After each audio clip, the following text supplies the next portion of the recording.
We're going to simplify each of these expressions.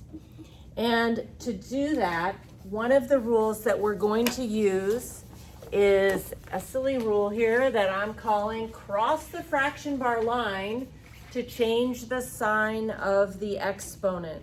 We don't want negative exponents, so I'm going to turn everything positive first. All right, so in this one here, I don't like the negative exponent, so I'm going to move the y's to the bottom, and that's going to make that to the positive 7. I'm going to move these y's to the top, and that's going to turn that into a positive 9. Cross the line to change the sign. The y to the negative 7 went to the bottom. It became a positive 7. Y to the negative 9, y to the 9 went to the top. See how we changed the sign? Okay, now that we have positives, I'm going to use the quotient rule. I'm going to subtract those exponents. So 9 minus 7 is 2.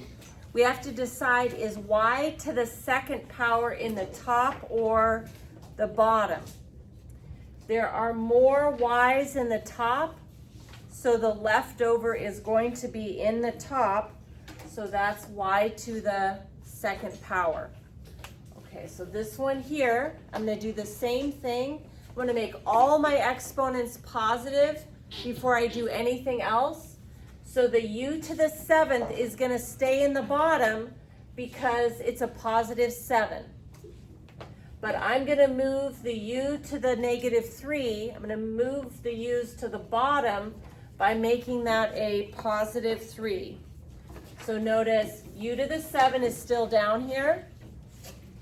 And u to the negative 3 is not in the top, it's now in the bottom because I changed the sign on the exponent.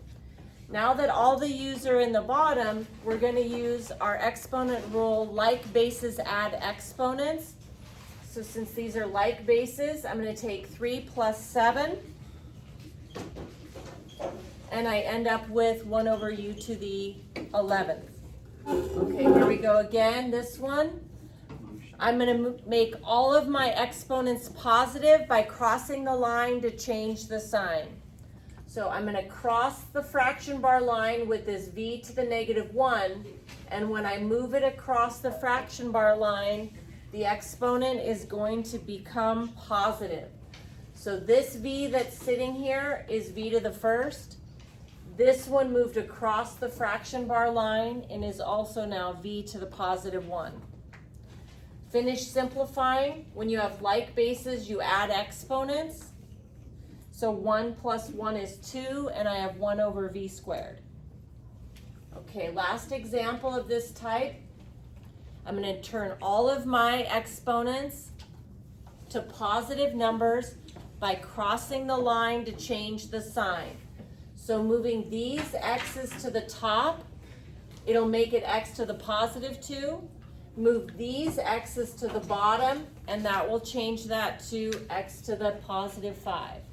You see how when I'm crossing that fraction bar line, it changes the sign on the exponent? Now that all of my exponents are positive, this one is division. So the quotient rule is I'm going to subtract those exponents.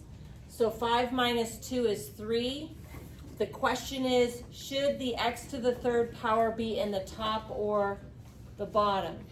There are more x's in the bottom, so the x to the third is going to be in the bottom. And let's just go ahead and make a quick comparison here. When I did 9 minus 7 and got 2, my y to the second was in the top because there were more y's in the top. But in this one, when I took 5 minus 2 and got 3, there were more x's in the bottom, so the x to the third was in the bottom.